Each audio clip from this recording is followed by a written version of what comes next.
문서와 기록으로 살펴보는 현미경 전쟁사. 안녕하십니까. 극비문서군 전쟁면 실마리에 오신 것을 환영합니다. 1917년 1월 16일 독일은 비밀리에 멕시코 정부에 제안서 하나를 보내죠. 미국과 전쟁이 시작되면 멕시코가 독일과 손을 잡는 대가로 과거의 땅을 돌려받을 것이라는 내용이 들어있었죠. 그런데 이 전보를 먼저 영국이 손에 넣었습니다. 그리고 곧 미국 대통령 우드로 윌슨의 손에 들어가죠. 세계가 요동치는 결정적인 순간이었습니다. 암호문 한 장이 지구의 운명을 바꾼 바로 이 순간, 무슨 일이 있었는지 궁금하시지 않으세요?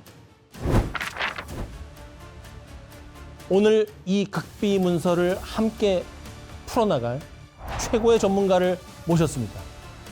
전쟁사학계의 로맨스 가이, 저희는 이렇게 부르고 있습니다. 바로 전노 박동희 교수를 소개합니다. 안녕하세요. 감사합니다. 어서 오세요.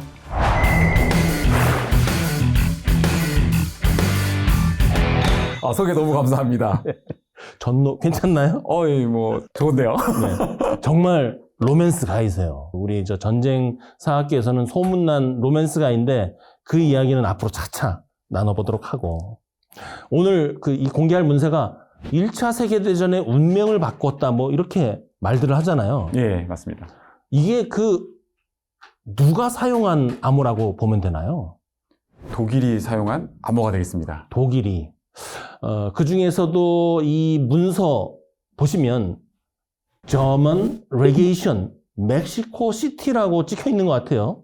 독일도 관련이 되고 멕시코도 관련이 되고, 하단에 사인을 보면 베른슈토르프라고 돼 있어요. 이게 독일 외교관인데, 그렇다면 독일의 외교부도 관련이 되어 있는 것 같습니다. 멕시코 시티의 독일 공사관으로 전달되었다는 이 암호문, 어떤 비밀이 숨겨져 있을지 한번 살펴볼 텐데, 이 전문 이름은 이미 많이 알려져 있죠? 맞습니다. 바로 침엄한 전보. 침엄한 전보 한마디로 정리하자면 뭐라고 생각하세요? 1차 세계대전의 게임 체인저, 이렇게 보면 되겠습니다. 여러분들도 많이 아시잖아요. 전쟁사에 관심 있는 분들 중에 침엄한 전보 모르는 사람이 있을까요? 없다고 보시면 되죠. 그렇죠. 그 중에서도 이제 1차 세계대전에 미국이 참전하게 된 결정적인 계기를 주었다, 이렇게 얘기를 하고 있기 때문인데, 극비문서를 우리가 확보를 했잖아요. 맞습니다. 내용을 한번 보시죠. 한 장이지만 우리를 정말 어질어질하게 만드는 문서인데 바로 이겁니다. 일단 처음에 시작되는 부분도 모르는 부분이 많을 겁니다. 웨스턴 유니언, 서쪽으로 모이란 뜻인가요? 이건 뭐예요? 이거는 당시에 이제 통신 체계가 전신으로 이제 전 세계에 이제 네트워크망이 갖춰져 있었고, 그 중에 가장 유명한 웨스턴 유니언 텔레그램이라는 회사의 양식이에요. 전보 양식. 그래서 위에는 양식이구나. 전체적으로 이제 통일된 양식인데, 왼쪽에 보면은 Class of Service Desired라고 써 있어요. 그러네요. 예, 요거는 당시에 정보를 어떤 방식으로 보낼 것이냐라는 거고, 보시면 Fast Day Message라고 돼 있고, 거기에 네. X자가 딱 쳐져 있는데, 요 내용은 당일날 빠르게 보내달라, 이렇게 보시면 돼요. 오늘날 말하면 빠른 우편, 그렇죠. 그런 거군요. 예, 네. 그래가지고 요거를 이제 체크하게 돼 있고, 그 다음에 여기 보시면은 오른쪽에 보면은 여기 날짜가 하나 찍혀 있어요. 네. 1917년 1월 19일. 1월 19일. 예. 근데 이게 보니까 약간 대각선으로 찍혀 있는 거 보이시죠? 그래서 요거는 네. 전보를 쳐가지고 보낼 때가 아니라 접수한 쪽에서 지금 이제 날짜를 찍은 것 같아요. 도장을 딱 찍은. 예. 그렇죠. 그리고 거기 보면 또 갤베스톤을 경유해라. 네. 그래서 독일에서 네. 미국으로 넘어왔다가 미국 워싱턴에서 다시 멕시코로 넘어가게 되는데, 미국 워싱턴에서 멕시코로 넘어갈 때 여기 갤베스톤 경유해서 멕시코로 들어갔다, 전보가 이렇게 됐다 표시해준 내용이 되겠습니다. 이때가 전쟁통이잖아요. 1917년이면 미국이 참전을 하지는 않았지만 영국이나 프랑스에 물자하고 돈 대줄 때란 말이에요. 어떻게 보면 독일 입장에서는 잠재적인 적국입니다. 그런데 미국의 통신선을 이용해서 정보를 보냈다? 저는 이해가 안 가는데요. 좋은 질문이세요. 네. 실질적으로는 미국은 당시에는 중립국이었어요. 근데 이렇게 된 이유는 뭐냐면은 정보전의 결과라는 거죠. 1차 세계대전이 1914년 시작됐단 말이에요. 7월 달에. 그러자마자 영국이 뭐 했냐? 독일이 가지고 있던 전선, 그 전보할 수 있는 그 통신 케이블 해저에 있던 거를 다 끊어버려요. 야, 그거 어려웠을 텐데. 예. 대단한 일을 했는데. 예, 끊고 나니까 독일이 통신을 할 수가 없는 거잖아요. 그쵸? 그 다음에 영국, 당시에 해상을 장악하고 있던 영국은 쓸 수 없고. 왜? 네. 적국이니까. 네. 그러면은 어떻게 하냐? 미국이 평화의 중재를 명분으로 야, 독일에게 통신선 우리 거 써도 된다. 라고 해주는 거예요. 명분상으로 우린 그렇죠. 중립이니까. 그렇죠. 그러니까 중립국인 미국 거를 써서 전 세계로 보내요. 근데 이러한 전체적인 게 영국의 노림수 아니었나. 아, 영국이 처음부터 노렸다. 그렇죠. 그래서 전략적으로 독일의 통신선을 파괴하고 나니까 영국이 원하는 대로 독일이 정보 전달을 하게 되는 거죠. 통신을 통해서. 그러니까 그거를 영국이 감청할 수 있는 그런 건덕지를 만들어준 거예요. 영국이 미국의 상용이든 아니면 뭐 국영이든 이 통신선을 감청할 수도 있다는 가능성에 대해서 독일이 생각을 안 해봤다? 그것도 좀 의문스럽긴 합니다. 아, 당연히 예상하고 있었을 거예요. 당연히 정보는 영국에 들어갈 수도 있다. 그렇죠. 그렇기 때문에 평문으로 안 보내는 거예요. 그렇죠. 예. 그래서 원래는 미국이 독일에게 통신선 써도 좋다고 했을 때 평문으로 쓰게 해요. 근데 독일이 그렇게 어기고 그냥 암호문으로 보내는 거죠. 그러니까 암호는 그래도 영국이 아무리 암호문을 획득해도 풀 수 없을 거라고 생각을 했던 거죠. 모든 암호는 결국 풀리기 마련이고 그렇죠. 비밀은 없는 거예요. 맞습니다. 야, 이거 너만 알고 있어 라고 얘기하면 한 3일 지나면 다 알고 있어. 아니, 그럼요. 다 알죠. 그런데 이 암호문도 언젠가는 풀릴 수 있다는 의심을 했어야 되는데 자신이 있었다는 거군요. 예, 그렇죠. 저 내용을 한번 볼까요? 자, 근데 뭐야 이거 뭐 전화번호부야? 뭐야? 한번 풀어보실래요? 수학 잘하셨을 것 같은데. 아침에 뭐 먹었니라고 써 있는 것 같고 배변 활동이 잘 이루어지고 있다. 뭐 모르겠어요. 전 포기. 이게 뭐예요? 어떻게 풀어야 되는 거예요? 그러니까 아까 말씀드린 대로 네. 독일이 암호문으로 보내니까 이 숫자만 있는 거예요. 그러니까 그렇죠. 영국이 이거 확보해도 이거 뭔 내용이야? 의심스러우나 예, 심증은 있으나 맞습니다. 물증이 없는 상태인데 그러면 이게 딱 봐도 이게 우리가 봐도 이상하잖아요. 뭐 0023, 14350 막 숫자가 이렇게 있는데 이게 미국의 대사관이나 뭐 외교 부서를 통해서 흘러갔다면 이거 뭐야? 암호문? 이렇게 하지 않았을까요? 그렇죠. 당시에 이제 미국이 평화의 목적으로 독일이 미국의 전신 라인을 케이블을 쓰게끔 허용해 줬고 허용해 주니까 많은 정보들이 이제 왔다 갔다 했을 거예요. 독일에 있는 미국 대사관을 통해서 나가는데 어쨌든 많은 정보가 너무 많기 때문에 사실은 암호문 보내면 안 되는 것도 아는데도 사실 여러 개 보내다 보니까 스크리닝 되지 않았던 거죠. 너무 많은 문서들이 지나가니까 이거를 결국 누가 풀어냈다는 것이 우리가 알고 있는 역사의 결과잖아요. 맞습니다. 누가 어떻게 풀어낸 거예요? 야, 그 내용이 이제 보시겠습니다. 한번 이게 보시면은 이제 암호를 풀어낸 거는 그 유명한 영국의 암호 해독 부서인 룸 40. 이게 큰 건물에 자, 이거 정보 부서야. 야, 40호. 야, 그럼 너 이제부터 40호실. 나 40호야. 예, 이러면서. 그런 건데 그 40호실 내에 진짜 암호 해독 부서를 영국이 넣은 거예요. 영국이 독일에 그 케이블을 다 끊어버렸으니까 통신선을. 그쵸. 다시 자기들이 원하는 방향으로 이제 그 라인으로 이제 보내게 되는 거를 영국의 첩보 부대들이 수집해오면 암호 해독 부서에게 넘겨주고 이 암호 해독 부서는 그 자기들이 가지고 있는 풀어내는 거죠. 그럼 우리가 이제 일반적으로 암호를 풀어내는 여러 영화나 드라마를 보면 거기 수학자도 있고 뭐 전신 기사도 들어가고 또 뭐 천문학자, 언어학자 하여튼 뭔가를 풀어내는데 도사인 사람을 다 집어넣는데 그렇죠. 그것만으로 이것이 풀릴 것 같지는 않아요. 그쵸. 이런 걸 풀려면 뭔가 참조가 되는 출발점이 있어야 되잖아요. 그 출발점을 뭐라고 보는 건가요? 영국이 전쟁 때 그 코드북을 확보한 거죠. 코드북, 암호책 어떻게 작동하는 거예요, 그러면? 좀 그러니까 쉽게 설명하자면. 코드북 암호는 이제 단어나 문구를 미리 정해진 숫자나 기호로 대체하는 암호화 방식으로 해가지고요. 발신자와 수신자가 동일한 코드북을 사용해서 메시지를 암호화하고 해독하는 거죠. 그러면 전방을 1, 적을 2, 3명을 3, 4, 5라고 하면 1에 2가 3, 4, 5다. 이러면 전방에 적 몇 명이 온다. 이렇게 그런 식으로 된다는 거죠. 그렇죠. 그러면 이제 이 코드북이라는 것을 지금까지 설명해 주신 바에 의하면 독일이 영국에 너 이걸로 우리 암호 한번 보렴 하고 좋지는 않았을 거 아니에요. 그렇죠. 네, 전쟁 초기였던 1915년. 네. 그러니까 협상국에 영국, 러시아가 있어요. 이 러시아 해군이 네. 독일의 해군함을 납포해요. 그 납포한 그 독일 해군함에 코드북 13040이 있었고 그거를 획득하고 동맹국이었던 영국에게 러시아가 전달해줘요. 자, 러시아는 영국하고 한편인데 독일의 함을 러시아가 납포를 했는데 그 안에 코드북이 하나 있었다는 거잖아요. 그렇죠. 독일은 그 왜 이렇게 자주 뺏기는지 몰라. 2차 세계대전 때도 이니그마를 유보트에 놔뒀다가 그거 영국, 미국한테 탈취당한 거잖아요. 그렇죠. 똑같은 방식이네. 그래서 그 코드북을 가지고 이걸 이제 풀어낸 거예요? 그렇죠. 그래서 사실은 아까도 말씀드렸듯이 암호 코드북 풀려면은 그 만드는 사람이랑 수신자랑 어쨌든 다 가지고 있어야 되잖아요. 그러니까 그렇죠. 이 코드북이 여러 개예요. 근데 또 버전이 여러 개예요.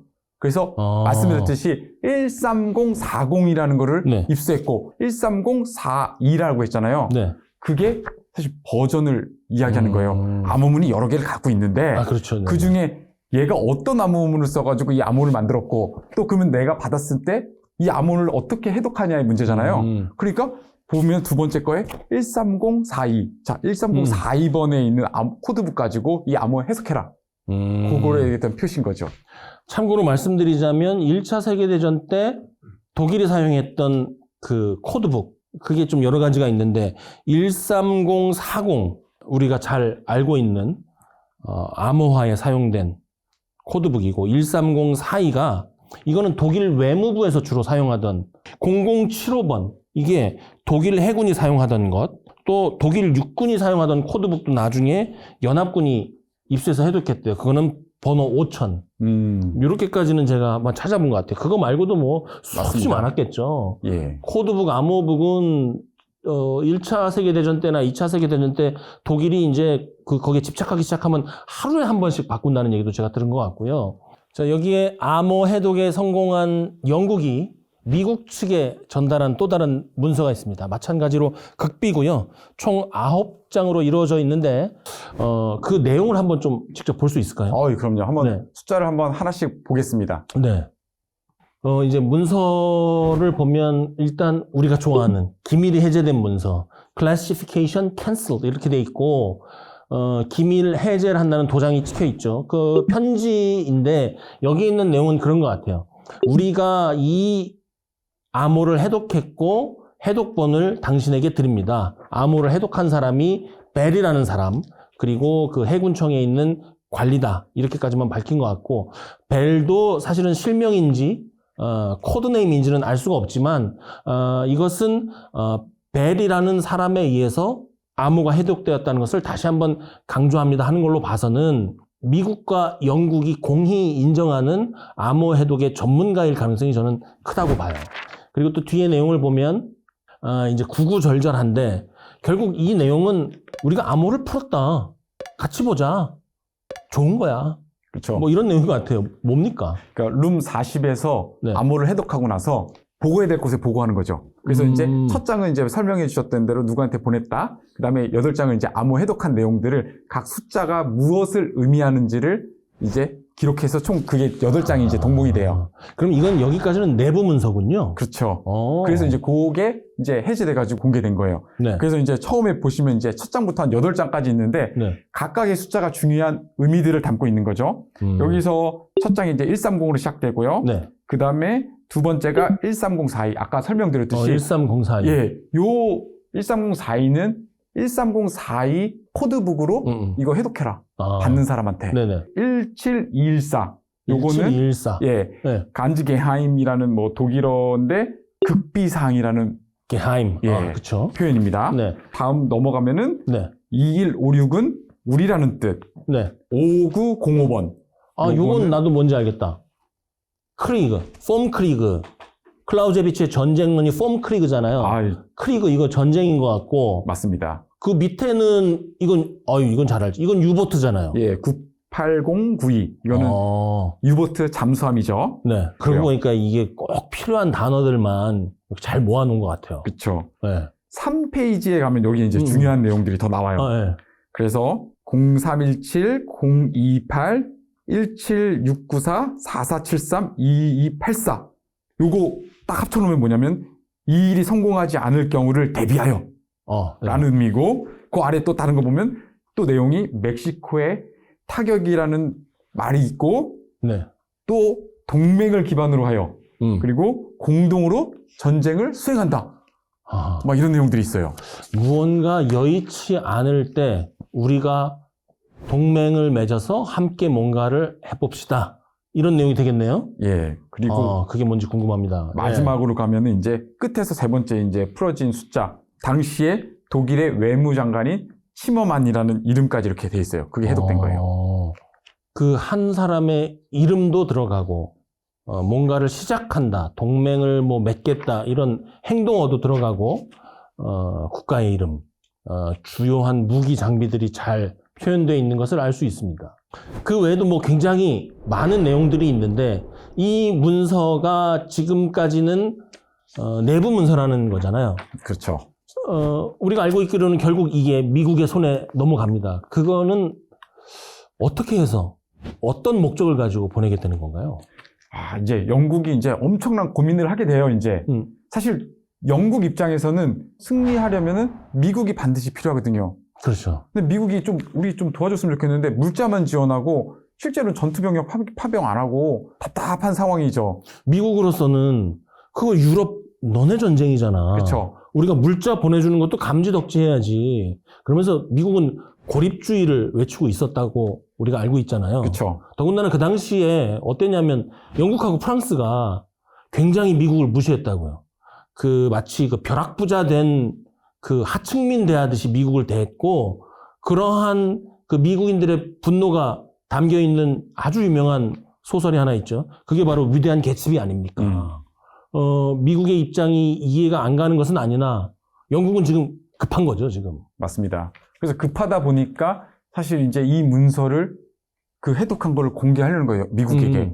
근데 이게 미국이 공개하려니까 사실 찝찝하거든요. 그래서 암호에 대한 해석, 영어로 해서 이 내용이 뭐였다. 독일이 멕시코에게 보낸 내용이 뭐였다. 그다음 플러스 해가지고 거기서 좀 다른 내용도 좀 들어가요. 그래서 좀 변명. 우리가 요거를 어떻게 얻었고 요거 공개하면 안 돼. 이러한 많은 리스크를 감내하고도 영국이 미국에게 전달한 이유가 있어요. 명확히. 이거 주면은 미국이 그동안 고립주의를 탈피하고 자기들을 도와서 독일과 전쟁할 것이다라는 확신을 사실 갖고 한번 큰 도전을 한 거예요. 보시는 분들은 영국이 찝찝했던 이유에 대해서 조금 궁금할 거예요. 어쨌든지 간에 독일을 감청하기 위해서 미국의 통신선을 따고 들어간 거잖아요. 맞아요.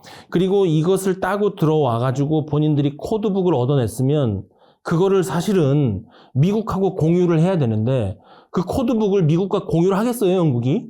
안 하죠. 그러니까 우리가 코드북을 가졌다는 얘기를 빼고 이 결과적으로 해석한 문서만 줬을 것 같아요. 제 생각에는. 이건 지금까지는 제 추측인데 그런지는 한번 보도록 하고요. 미국이 고립주의를 탈피해서 전쟁에 참전한다는 어마어마한 그러한 결정을 하려면 내용 자체가 굉장히 쇼킹해야 되고 구구절절하게 논리적으로 잘 밝혀야 됐을 것 같아요. 그 내용이 나오는데 여기에 Telegram received from London 1917년 2월 24일에 보낸 문서가 하나 보입니다. 이게 바로 우리가 이렇게 해서 이거를 구했는데 내용은 이러저러해 하고 변명하는 내용이라는 거잖아요. 그렇죠. 처음에 이제 내용은 너 이거 들으면 깜짝 놀랄 거야. 요거 그다음 마지막에는 야 이거 비밀이니까 우리끼리 공유하는 거야. 그리고 뭐 얘기하지 말고 그다음에 나 이거 구한 거 혹시 너한테 피해 주고서 한 거 아니야. 이런 내용을 이제 마지막에 담고 있고요. 그래서 요 주 내용을 한번 살펴볼까요? 한번. 네. 독일 외무장관이 네. 주 멕시코 독일 공사관이 대사에게 암호문을 보냈는데 그 내용 영어로 번역한 거고 그 내용의 첫 번째 스타트는 그거예요. 독일이 2월 1일부터 무제한 잠수함 작전을 재개할 거다라고 주 멕시코 독일 대사에게 이야기를 해요. 아하. 네. 근데 여기서 무제한 잠수함 작전, 일명 유보트 작전으로 알려져 있고요. 독일이 협상국의 우세한 해군력에 맞서서 기존의 독일이 지정한 항로 이외를 항해하는 선박이 있다면은 잠수함으로 무조건 격침시킨다. 이게 무제한 잠수함 작전이죠. 이 무제한이라는 것은 좀 첨부하자면 기간의 무제한이 아니라 공격 대상이 무제한이라는 거예요. 다 때려 부수겠다는 거죠. 그렇죠? 맞습니다. 네. 그게 군함이든 상선이든 가리지 않겠다. 네. 그거고요. 근데 여기서 중요한 거는 무제한 잠수함 작전을 공개하면서 미국이 중립을 지키도록 노력하겠다. 미국이 중립을 지킬 것으로 우리가 기대하지만 그렇죠. 만약에 미국이 중립을 지키지 않는다면 이렇게 하자고 독일이 멕시코 측에 제안하는 거군요. 그렇죠. 그게 뭐냐? 네, 뭡니까? 실패할 경우 우리 주 멕시코 독일 대사가 멕시코 대통령에게 아주 비밀리에 가서 동맹을 제안하라. 그래서 동맹의 내용은 야, 우리 같이 전쟁에서 평화를 이루고 네. 또 후하게 대접할 때가 우리가 후하게 지원할 테니까 멕시코가 과거에 미국한테 잃어버렸던 영토, 그래서 네. 그 영토를 되찾게 도와주겠다. 어디냐? 뉴멕시코, 애리조나, 텍사스. 요거 다시 되찾게 도와줄게. 야, 못됐다. 예. 이게 느낌이 그런 느낌이에요. 이게 전교 한 4등, 5등 하는 애가 전교 1등이 너무너무 미운 거야. 그래갖고 전교 1등의 성적을 떨어뜨리기 하기 위해서 그 주변에 가가지고 야, 네가 전교 1등 가갖고 테러하면 내가 너 그 예상 문제하고 좀 개평도 논아줄게. 굉장히 야비한 거잖아요. 그렇죠. 이거 암호문으로 보낼 수밖에 없는 내용이네요. 그쵸. 평문으로 이거는 이 밝은 하늘 아래 보낼 만한 내용이 아닌 것 같아요. 저는 이게 보면서 너무 재밌는 게 이거 뭘로 보내요? 미국 통신 케이블로 보내요. 그렇죠. 이게 너무 웃긴 거예요. 미국의 입장에서 봤을 땐 야, 이게 내 턱주가리 밑에서 이런 짓을 벌였다고 하고 열받을 만한 내용인 것 같아요. 그렇죠. 그러면 이제 영국이 이것을 어떻게 확보했는지 그 내용은 어떻게 되나요? 미국한테 밝히나요? 우리가 이걸 구체적으로 어떻게 획득했다. 그렇죠. 안 하죠. 그거 하면 큰일 나죠. 웨스턴 유니언 우리가 잘라갖고 거기다 삐삐선 연결해서 이렇게 해서 우리가 들은 거야. 미안. 이게 되는 건가요? 아니죠. 야, 독일도 나쁜데, 야, 영국 너네는 지금 우리한테 뭐 하는 짓이야. 아, 그래요? 야, 너 같은 편이라며, 우리한테 같이 싸우자며, 이런 얘기를 해야 되는데, 사실, 실제로는 미국을 감청하고 있었다는 얘기잖아요. 제가 사실 1차 대전, 2차 세계대전에서 영국을 저는 별로 호감을 갖고 있지 않아요. 왜냐하면 이렇게 하는 게 보면 자꾸 이렇게 남을 끌어들이려고 하고 뭔가를 속 깊은 곳을 다 보여주고 악수를 하자는 게 아니고 항상 중요한 거는 뒤에 숨겨놓고 껍데기만 주려고 그러고 그런 느낌이 제가 있단 말이에요. 근데 여기도 지금 뭐냐 하면 코드북 안 주겠다는 거 아니에요, 핵심은. 그렇죠. 주면 안 되죠. 우리가 어떻게 이걸 암호 해독했는지가, 또 그리고 우리가 그렇잖아요. 이거를, 우리가 이런 거 해독할 수 있다, 해석할 수 있다라는 거를 또 독일이 알면 안 되잖아요. 네. 사실 뭐 미국이랑 공유하는 순간에, 독일도 네. 알고, 그러면 이제 나중에 이제 그 코드북 안 쓰는 건데. 그러니까 이것도 공개하면 안 되는 거예요. 그러니까 이게 지금 복잡해요, 이거. 역사적인 결과가 좋아서 그렇지 사실 이거 거의 이간질 아니에요? 그러니까 실제로는 1917년 1월 네. 16일에 시머만 독일 외교장관이 이 전문을 써서 그것도 네. 암호화시켜가지고 독일에 있는 미국 대사관한테 사실 줘요. 네. 왜냐? 그렇게 통해가지고 전신을 보낼 수 있으니까 독일에 있는 미국 대사관이 이걸 받은 다음에 평문으로만 보내게 돼 있는데 암호문을 받아서 미국의 전신선, 그것도 해군이 관리하는 건데 네. 롱아일랜드에 있는 그쪽으로 이제 넘어가는 거예요. 대서양 건너가지고 네. 그거 해가지고 DC로 들어가요. DC에서 이제 미 독일 대사, 네. 아까 나왔던 네, 베르토르프. 베른토르프 네. 그 대사가 받는 거거든요. 네. 그래서 미국 통해서 이렇게 받아요. 그러면 이제 그 사람이 받아서 그걸 다시 또 멕시코로 전해주는. 그 사이에서 지금 이제 알려진 거는 롱 아일랜드에 있는 그쪽에서 영국 시그널 인텔리전스 하는 네. 그 정보원들이 그거를 획득했다라는 게 이제 하나의 썰이죠. 사실 우리가 이게 걱정할 바는 아닌데 미국 정보 담당자들 다 곡소리 났겠네요. 아이, 니는 그쵸. 뭐 한 거야? 뭐 이러면서. 그렇죠. 아랫사람 관리 똑바로 안 해 이러면서. 그쵸. 이걸 영국한테 내가 받아봐야겠어? 너희들. 어쨌든 그러한 분노를 포함해서 미국은 굉장히 크게 분노했을 것 같아요. 미국은 이제 중립을 유지하고 있는 상태에서 내가 통신선도 쓰게 해줬는데 이렇게 내 통신선을 통해서 우리 영토를 뺏어가겠다고 하는 그렇죠. 작당 모의를 해? 내 뒤통수를 까? 그렇죠. 이렇게 얘기가 되는 거죠. 맞습니다. 굉장히 중요한 순간이네요. 그러니까 영국 입장에서는 참 고민이 많았을 것 같아요. 이게 17일 날 확보했다고 그러거든요. 1월 17일 날. 1월 17일. 예, 영국이 그 다음에 한 달이 넘는 시간 동안 고민하다가 그거를 이제 미국에 넘겨주고 그 내용을 예, 한 달이나. 예, 그래서 빨리 준 것도 아니네 또. 엄청 고민했다는 얘기예요. 그러니까 사실 그 금방 해석했을 텐데 왜냐면 코드북 13040 자기네들이 갖고 있었던 거 독일이 쓴 건 13042 사실 비슷했기 때문에 그거를 다 한 번에 해석했을 거고요. 금방 해석했다고 하더라고요. 해석은 빨랐구나. 예, 네. 그렇죠. 근데 이제 어떻게든 이제 영국은 미국의 참전을 이끌어내기 위해서 애썼던 거고 독일은 미국의 협상국 참전을 막으려고 모든 수단을 동원했었던 때고 네. 치모만 전보 사건 전까지만 해도 미국은 확고한 중립을 유지했었죠. 네네. 그래서 심지어 우드로 윌슨 대통령이 당선된 데에는 전쟁에서 미국을 구한 영웅과 같은 그런 구한 대통령이라는 그런 캐치프레이즈까지 가지고 그렇죠. 있었던 사람이었고 전쟁이 예. 그 빠져 들어가는 거를 우드로 윌슨 대통령이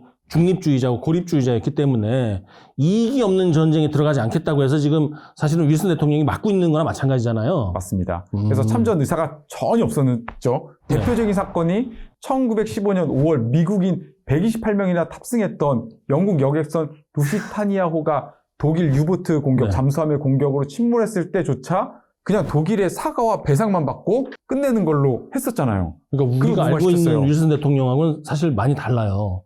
윌슨 대통령은 그 민족 자결주의를 외치고 그 다음에 미국의 이익을 위해서라면 물불을 가리지 않는 굉장히 거만하고 또 공격적인 사람이라고 우리가 알고 있지만 그 이면에는 자신의 공약을 지키기 위해서 이러한 자제심도 갖고 있었던 거예요. 그런데 그럼에도 불구하고 이 윌슨 대통령이 뚜껑이 열리게 만든 사건이 바로 침허만 전보 사건. 침허만 전보 예. 사건. 그러니까 제가 아까 말씀드렸듯이 1차 세계대전의 침허만 전보 사건 이거는 게임 체인저라고 보시면 돼요. 영국 입장에서 너무나 좋은 거죠. 완전히 침허만 전보 내용 보고 윌슨 대통령이 이제 피가 거꾸로 솟죠. 우리 영화 보면 그 중간에 이제 그 행동대장이 야, 판 뒤집혔어 하면서 그쵸. 팍 치고 나가잖아요. 그쵸. 판이 뒤집힌 거네요. 그쵸. 그래서 미국이 중립을 지키지 못할 경우에는 멕시코가 미국을 상대로 전쟁을 일으켜서 미국을 본토에 묶어도 지금 이게 이 침허만 전보 내용의 핵심인 거죠. 열 받았어요. 그럼 그 열 받은 거를 나 이렇게 열 받았어 하고 얘기를 해야 되잖아요. 그쵸. 어떻게 합니까? AP통신 우리가 지금 잘 알죠? 네. 그냥 내용 그냥 흘려버려요. 그래서 내용을 공개해버리죠. 그래서 이제 독일에 대한 적대 여론이 이제 끓는 거예요. 그래서 미국 의회가 이제 4월 6일 독일에 대해서 전쟁을 선포하게 이르는 거죠. 그럼 우리가 따져보면 영국이 입수해서 보낸 날짜도 알았고 미국이 이것을 받은 날짜도 알았고 의회에서 발표한 날짜도 봤습니다. 그러면 중간에 독일은 들킬까 봐 계속 그냥 전전긍긍하고 이러고 있었던 거예요? 크게 생각 안 하고 독일 의회에서 네. 뭐 이제 기자들이랑 이제 이야기할 때 침허만이 사실 이걸 인정해버려요. 왜요? 그러니까 자기는 이게 크게 이렇게 될지 몰랐던 거예요. 미국이 그런 반응을 할지. 영국이 미국에 이거를 독일이 보냈다라고 우리가 입수해가지고 전쟁 너네랑 이렇게 막 멕시코랑 하려고 만들고 있었어. 막 이렇게 해가지고 했을 거 아니에요. 근데 미국 입장에서는 그러면은 확인하고 싶을 거예요. 네. 정말 너 독일이 보냈냐. 근데 그럼 우리가 생각하기에는 이게 결국에는 미국의 영국을 지원하기 위한 참전을 결정하게 될 사항이라고 했다면은 독일 입장에서는 아이 우리가 한 적 없어라고 발뺌을 해야 되거든요. 네. 당연하잖아요. 그쵸. 나 안 했는데 막 이렇게 해야지. 암호 보내놓고 뭘 그걸 인정을 해. 그리고 내가 진짜 뭐 보낸 적 없는데 그 네. 영국이 그 공작이야 오히려 네. 이렇게 해야 되는데 이게 그때 오판한 거라 생각해요. 침허만이 외교부 장관이 공식적으로 우리가 보냈다고 인정을 해버려요. 맥주 마시고 온 거 아니야? 독일 맥주 맛있어서. 술 먹고 막 제가 한 거 맞는데요. 그러니까 그래가지고 오히려 이제 미국이 이제 확신을 하니까 네. 전쟁 선포를 하는 거죠. 야, 큰 실수네. 그렇죠. 우리가 이 침엄한 전보 사건이 1차 세계대전을 촉발시킨 결정적인 역할을 했다. 이렇게만 알고 있으면 사실은 완벽하진 않아요.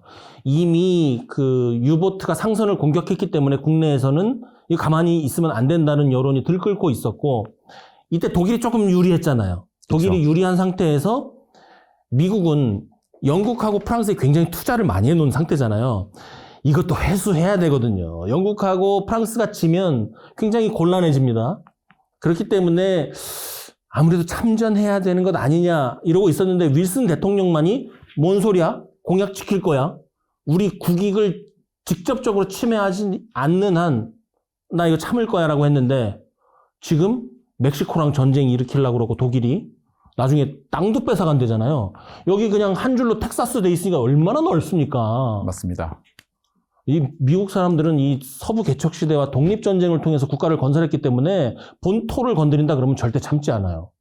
미국이 역사적으로 굉장히 싫어하는 행동들이 있는데 최근부터 보면 첫 번째는 본토에 테러를 가하는 겁니다. 안 참습니다. 바로 출동, 공격, 닥치고 공격합니다. 두 번째는 내 턱 밑에 칼을 들이대는 사건인 겁니다. 그게 이제 쿠바 미사일 사태죠. 다른 하나는 뭐냐 하면 내가 편안히 드나들어야 되는 분에 함정을 파놨을 때예요. 그래서 윌슨 대통령이 뭐라고 표현했냐면 That is means to stir up enemies against us at our very doors. The intercepted note to the German minister at Mexico City is eloquent evidence. 예. 네, 아주 명확하다는 얘기죠. 뭐. 네 이게 예. 무슨 나 이거- 화났다? 그러니까 침범한 정보, 그러니까 요거 정확히 하면은 이제 침범한 정보 이거 획득한 거 이거 내용 보면은 야 우리 지금 아주 갖고 베리 도어스잖아요. 네. 바로 우리 턱 밑 문 앞에서 진짜 우리한테 공격하려고 했어. 완전 우리 이거 지금 우리한테 선동한 거야. 이게 네. 명확한 증거 있었다. 나쁜 놈들. 예. 그 내용 담은 거예요 지금. 화가 날 수밖에 없을 거예요. 예. 그렇잖아요. 우리도 그렇지만 미국인들은 그 문을 편안하게 드나드는 그 자유에 대해서 굉장히 열받고 또 우리나라랑 달리 내 문을 외부인이 들어와서 열었다 그러면 미국은 바로 쏘잖아요. 그렇죠. 그러니까 우리가 갖고 있는 감성을 가지고 이해하면 안 됩니다. 이 침범한 정보를 통해서 미국인이 느꼈던 분노를 바로 이 부분, our very doors, 여기에서 우리는 이해할 수 있을 것 같고요. 자, 미국의 참전이 이제 결정이 된 거나 마찬가지죠. 의회에서 그렇죠. 연설을 하고 이제 투표만 남은 겁니다. 그러면 멕시코는 이제 어떻게 해야 돼요? 멕시코는 가만히 있었는데 괜히 나한테 암호문 전달하고 미국이 막 난리치고 너 진짜로 너 독일이랑 같은 편 먹고 우리 텍사스 뺏어가려고 그랬어? 멕시코는 너무 뭐 억울한 거 아니에요? 그래도 이제 멕시코 고민했을 거예요. 이제 멕시코는 그렇죠. 그렇죠, 두판 튕겨야죠 이제. 그렇죠. 내가 이거 독일이랑 편 먹고 네. 미국 공격하면은 과연 내가 될까? 그렇죠. 이거 진짜 고민했을 거예요. 근데 이미 70년 전에 전쟁에서 졌어요. 크게 대통당했잖아요. 그래가지고 지금 뺏긴 게 아까 이야기했던 뉴멕시코, 애리조나, 텍사스란 말이에요. 근데 네. 그러면은 과연 지금 현재 국력을 봤을 때 멕시코가 미국 다시 전쟁에서 이길 수 있을까? 그러면은 해상에서 지금 네. 이미 해상 장악하는 건 어쨌든 영국이고 그거 안 되니까 지금 무제한 잠수함 작전 하는 거잖아요. 그러면은 좋아. 그래 네가 제너러스하게 지원해준다고 했으니까 재정적으로 네. 물자도 지원해줘야 되는데 그러면 독일에서 멕시코로 뭐가 들어올 수 있을까? 못 들어와요. 지원도 안 네. 돼요 실제로. 그런데요. 그러니까 국력도 안 돼, 지원도 안 돼. 그리고 이미 뉴멕시코, 텍사스, 애리조나에 살고 있는 미국인 우리가 만약에 그거 점령해도 그거 통제될까? 여러 가지 계산을 했을 거예요. 계산 결과 야 이거 아니다. 야 이거 우리 이거 미국이랑 싸워봤자 네. 손해다 이거. 그래가지고 멕시코 대통령 카란사는 1917년 4월 14일에 침범만의 제안을 공식적으로 거부해요. 그러면 결과적으로 우리가 아까 살짝 얄밉긴 했지만 영국은 엄청 큰 이득 본 거네요. 미국도 끌어들이고 독일에 대한 적개심도 또 멕시코가 참전하지 않겠다는 약속도 받아낸 것이고 영국은 그냥 코드북 러시아가 준 거 가지고 그냥 암호를 풀었을 뿐인데 누이 좋고 매부 좋고 도랑치고 가재 잡은 것 같아요. 그럼 이제 남은 거는 독일이 죗값을 치르는 거네요. 그렇죠. 독일 입장에서 이제 급해졌어요. 마음이. 미국이 유럽 본토에 상륙해가지고 네. 영국, 프랑스를 지원하기 전에 네. 전쟁을 종결지어야 되지 않겠냐? 또는 전쟁 휴전을 하게 되면, 협정을 맺게 되면 우리가 좀 더 유리한 입장에 서야 되지 않냐? 라고 하는 생각을 하게 되죠. 그래서 네. 당시에 당시에 이제 1918년 3월에 우리가 뭐 최후의 공세, 뭐 충계 공세로도 알려진 루덴도르프 공세를 이제 총 5차례 벌이는 거죠. 그거를 독일어로 설레바르크라고 그래요. 설레발. 설레발을 치는군요. 루덴도르프 공세. 그렇죠. 그래서 이제 독일이 마지막까지 해서 모든 병력을 써서 넣는데 미군이 계속적으로 증원되는 거예요. 공세할 때마다. 왜냐? 그 시간이 들면 이제 그렇죠. 미국 대륙에서 이제 영국과 미국은 이제 프랑스가 물량 아닙니까? 물량. 그렇죠. 엄청난 군대가 네. 이제 유럽 대륙으로 돌아와서 영국과 프랑스의 전선에 투입되고, 그러다 보니까 처음에는 5차례 공세 해가지고 이제 밀어보려고 했죠. 여기 나오는 게 뭐 후티오 공세 뭐 이런 거 나오는 그런 데인데 네. 어쨌든 간에 어떻게 되냐, 반대로 증원된 영국, 프랑스, 미군이 증원된 이쪽이 오히려 힌덴부르크 라인이라고 하는 그 독일의 최후 저항선 쪽으로 이제 넘어가요. 반대로 오히려. 그러면서 독일이 결국엔 1918년 10월 7일에 미국에게 평화교섭을 이제 제의해요. 의사를 타진하는 거죠. 야, 이제 안 완전 될 것 같다. 망했네. 네, 그렇죠. 네. 그러면서 1918년 11월 11일 이제 1차 대전이 이제 휴전협정으로 이제 종전되는 거죠. 자, 우리가 준비한 극비 문서는 이제 다 한번 훑어본 것 같고, 전 보니까 그래요. 인류의 역사를 바꾼 한 장의 극비 문서, 이렇게 타이틀을 매겨본다면 10손가락 안에는 이거 반드시 들어간다. 그럼요. 네. 근데 이제 우리는 또 바라는 게 있잖아요. 이게 최고다. 이 한 장이 인류의 역사를 바꾼 가장 강력한 문서다라고 저는 주장을 하고 싶은데, 그래서 준비한 코너가 있죠. 우리의 통찰력과 상상력을 넓히는 바로 시크릿 분석. 시크릿 분석 한번 가보겠습니다. 새로 만든 코너입니다. 자, 침범한 전보 사건. 누구나 궁금해할 만약에 한번 던져보겠습니다. 이 전보를 독일이 안 들켰다면 미국은 참전을 안 했을까요? 정말 어려운 질문이십니다. 네. 근데 사실 제가 석사 공부할 때 이 전공 많이 했었죠. 공부. 이거요? 네. 오. 사실 이거는 우리가 1차 세계대전의 기원을 설명할 때 촉발원인, 즉각원인, 근본원인 막 이런 거 막 하잖아요. 네. 그러면서 우리가 얘기하는 게 그 사라예보 사건을 얘기하듯이, 그러니까 사실은 사라예보 사건이 정말 1차 세계대전을 촉발시킨 사건이었고, 하지만 그 전에 근본적으로 깔려 있었던 원인은 유럽의 그 서로 간의 갈등과 그렇죠. 중세 시대부터 있었던 그 영토의 갈등, 민족적인 그렇죠. 오해들. 그런 것들이 쌓여 있었던 것처럼. 근데 사실 1차 세계대전의 미군의 참전을 딱 이 하나의 사건으로만 단정 지을 수는 없어요. 원래는 그 기저에 미국에 있는 영국계 미국인들이 사실 주단 말이야, 미국은. 네. 그런 사람들 입장에서는 당연히 영국 도하러 가야지. 뭐 프랑스 우리 저거 해야지라고 생각을 그렇죠. 많이 있었기 때문에 그렇지만 고립주의 때문에 안 한 것뿐인데, 또 막상 또 미 군수 내부에서도 사실 속지 참전을 대비해서 준비도 조금씩 하고 있었어요, 원래. 미국이 군대 준비를 항상 하니까. 그 준비의 대표적인 사람이 우리가 잘 아는 인천 상륙작전의 영웅 메가더 장군이에요. 거기 그 새로 투입되는 미국의 레인보우 사단 참모장이 메가더거든요. 그래서 사실 준비가 어느 정도 돼 있기 때문에 좀 더 빨리 그 증원이 들어갈 수 있는 그런 것들이 있었던 거죠. 그래서 요거는 하나의 이제 정말 직접적인, 완전히 사람들의 분노 모두가 공감하고 들어갈 수 있게 만든 사건이면 확실해요. 그러나 이제 사건의 전황이라든지 다른 여러 가지 역학적 관계 때문에 미국이 또 개입할 가능성이 사실 엄청 많았던 거죠. 제가 중간에 왜 픽 웃었냐면, 그 요새 그 부부의 갈등을 다룬 텔레비전 프로그램이 많잖아요. 그럼 이제 부부가 딱 싸우는데 어떤 사람은 그 양말 뒤집어서 벗어놓은 것 때문에 싸웠다는 거예요.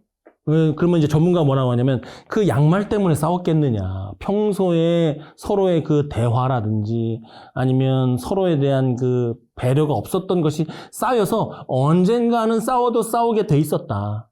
양말 뒤집어 놓은 것은 하나의 그쵸. 촉매제가 됐을 뿐이다. 맞습니다. 이 참엄한 전보는 그렇다면 뒤집어진 양말이라는 거죠. 그쵸. 촉매제가 되었을 뿐이다. 정확한 해석이십니다. 하지만 너무나 결정적이야. 예, 정말 네. 결정적이에요. 그렇다면 두 번째 질문. 혹시 양말을 뒤집어서 놓거나 아니면 벗어놓은 옷을 아무데나 놓는 스타일이십니까? 그리고 그것으로 인해서 싸워본 적이 있으십니까? 이거 전 국민 공개하면 제 사생활. 네, 다음 넘어가겠습니다. 많이 늘었어. 이렇게 하면 어떻게 하면 넘어간지를 알아. 자, 두 번째 공식 질문입니다. 멕시코가 침범한 전보를 보고 텍사스를 준다고? 뉴멕시코 그럼 이제 내 거야? 그래서 받아들였다면 미국과 멕시코 간의 국경 전쟁이 발발했을까요?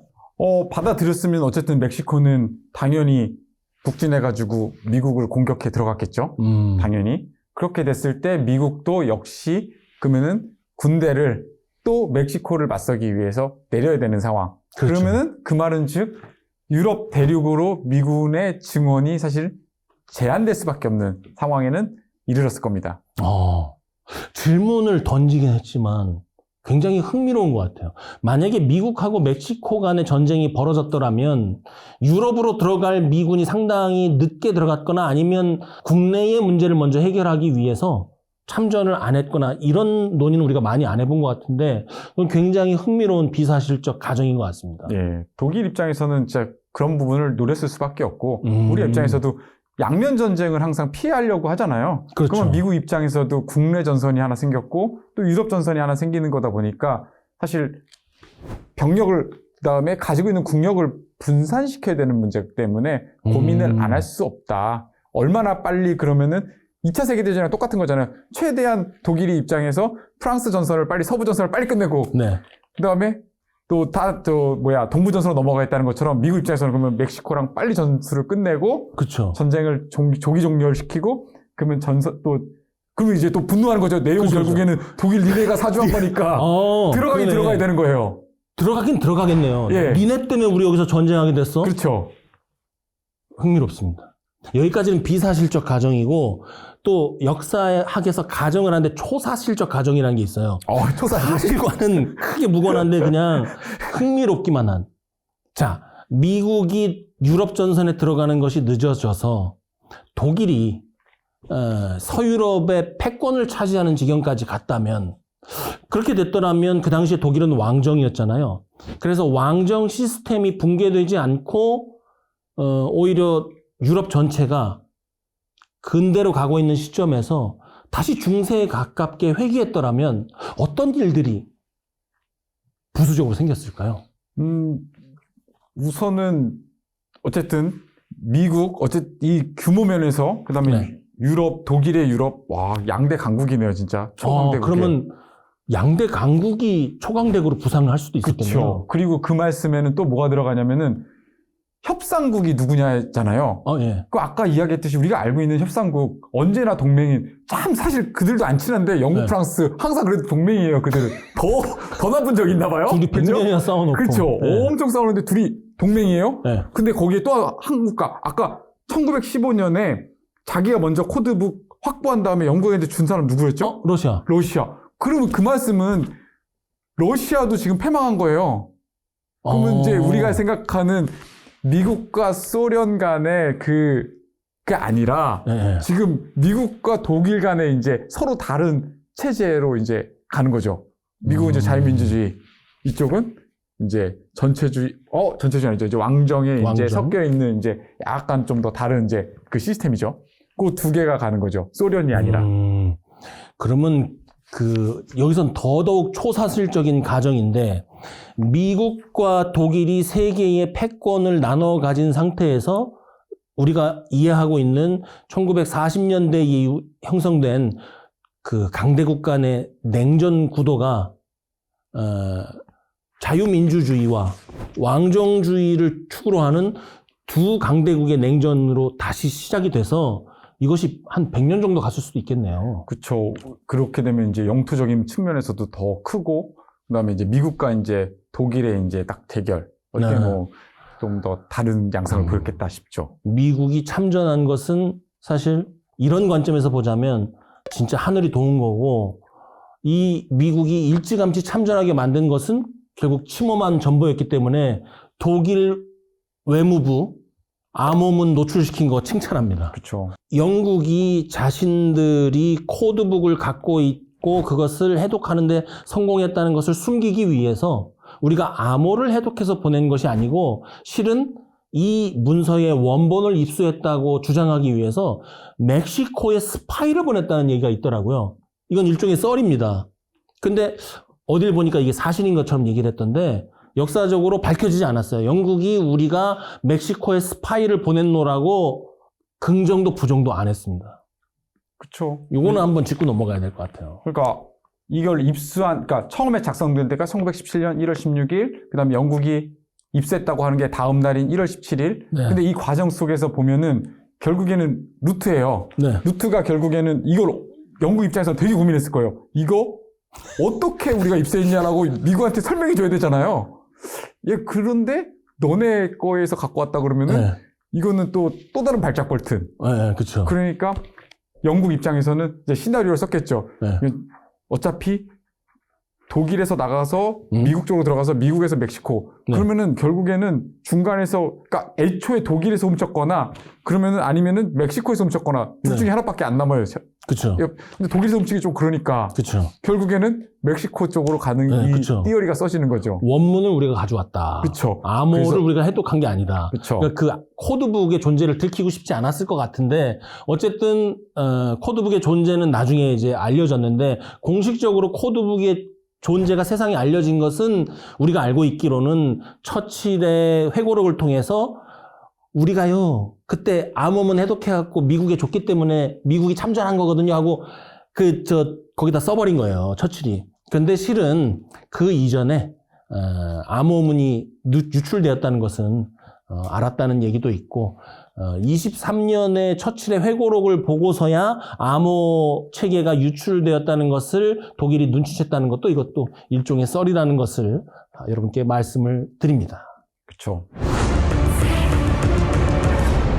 자, 오늘 우리는 단 하나의 정보가 역사를 바꾼 순간 침범한 전보 사건을 통해서 살펴봤습니다. 암호문의 해독, 미국의 결정, 그리고 세계대전의 흐름, 그 이면의 과정까지 잘 살펴봤는데요. 전쟁사에서 이 사건은 이렇게 기억되고 있습니다. 때로는 총성이 울리기 전에 단 한 장의 문서가 전쟁을 결정한다. 오늘 우리가 다룬 이 이야기가 여러분의 삶 속의 선택과 여러분의 주변을 떠돌고 있을 비밀에 대한 작은 통찰을 드렸기를 바랍니다.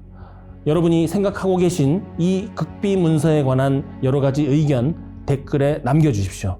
저희는 여러분의 활발한 참여를 기다리고 있습니다. 극비 문서 전쟁의 실마리, 전에 없던 새로운 충격적인 극비 문서를 가지고 돌아오겠습니다. 오늘 함께 해주셔서 감사합니다. 감사합니다. 해적 케이블? 지금 20세기 초반이잖아요. 그렇죠. 해적 케이블을 그 당시의 기술로 어떻게 깔며 그걸 또 끊는 것도 대단한 일이었을 텐데 어떻게 한 겁니까? 예. 1844년에 이제 모스가 이제 미국에서 전신을 발명했죠. 그리고 네. 이제 내륙에 깔렸는데 그리고 그게 이제 해저를 연결해서 국가 간 연결을 시작한 거예요. 뭐 대표적인 게 영국과 프랑스 사이에 이제 해적 케이블을 이제 깔아서 거기서 이제 전신을 보낼 수 있게 깔아요. 어떻게 깔냐면은 이제 배에다가 이제 탈에 감았듯이 실타래 감듯이 감아서 전신하는 거를 네. 감아가지고 큰 배에다가 그걸 놓고 네. 낚싯줄 내리듯이 어. 전신을 이제 그 이쪽에서 저쪽으로 해가지고 내려가지고 쭉 해서 연결하는 거예요. 근데 이거 하다가 중간에 끊어져요. 끊어지면 다시 돌아가서 다시 쭉 이렇게 물레로 내리듯이 해서 타래로 내려가지고 다시 또 바다에 깔고 해서 연결하는 거예요. 지금 이제 이렇게 하니까 오해하실까 보는데 해적 케이블 이만합니다. 이렇게 하고 이렇게 하는 거 아니고 요만하거나 최소 요만하잖아요. 그건 요즘 거 광 케이블. 요만한 것도? 이거는 지금 거죠. 옛날에는 네. 진짜 이거 얇아요? 나 때 군대 축구한 얘기 해야 되나? 이거 삐삐설 있잖아요. 그런 거 얇은 거. 그렇게 굵지 않다는 거예요. 아 그래요? 그 당시에 거는 물론 지금처럼 얇은 건 아니고 이제 그래도 이게 잘 끊겨요. 그 당시에 이제 이 구리선 굵어도 잘 끊긴다. 절연해가지고 지금 고무 재질은 아닌데 그래서 좀 더 초기 버전인데 요 네. 그러니까 그렇게 굵지 않아요. 뭐 이만하지 않아요? 아, 고맙까. 다시 할게요. 네. 이게 좀 더 굵긴 한데 네. 그 정도로 지금 광케이블만큼 굵고 강하진 않아요. 그래서 네. 잘 끊기는 이렇게 할 때 손의 편이에요. 위치를 교수님 좀 조심해서. 아, 이거 조심하겠습니다. 네네. 아, 아, 그래서 그렇게 굵진 않구나. 예, 그렇게 굵지 않은 선을 이제 배에다 실어가지고 이제 한쪽에서 한쪽으로 쭉 연결해서 깔아요. 그리고 나서 1858년에 그 유명한 그 아일랜드에서 미국 그 섬 이제 네. 그쪽으로 해서 연결되는 대서양 횡단 전신 케이블이 처음 놓이고요. 그 먼 거리를 놔요. 그럼 그걸 그러면- 어떻게 끊어요? 놓는 것도 어렵지만 그래서 끊는 거는 이제 되면 이제 독일도 이제 자기들이 사용할 전신 케이블을 해저에다 그런 식으로 까는 거예요. 나본 그리고- 경험이 있구나. 근데 바다는 누가 장악해요? 바다 최고는 영국? 영국이죠. 네. 영국이 그러면 전쟁 시작되자마자 어떻게 끊냐? 그러면 우리가 딱 생각하기에 통신선 끊는 게 이제 기본 시작이라는 거 전쟁 정보전에. 또 영국이 먼저 한 거예요? 그렇죠. 영국이 1914년에 어떻게 끊냐? 지금도 비슷하거든요. 갈고리 같은 거 내려요. 쭉 바다 심해로. 그거 요새 중국이 하고 다니는 거잖아요. 그렇죠. 그래서 그 갈고리로 배로 해가지고 쭉 끌어요. 끌으면서 걸리면은 그 선이 끊기는 거죠. 그리고 시작되는 점들을 이미 다 알고 있어요. 그 당시에는. 그게 많지 않기 때문에 어디서 시작하고 어디서 끝나는 걸 알기 때문에 그 대략적으로 어디가 독일의 전신이 지나간다는 걸 아니까 그 바다 밑에 배에다 갈고리 쭉 내려가지고 쭉 끌어가지고 팍 끊어버리는 거죠. 흥미로운 사실을 또 하나 알게 된 것 같습니다.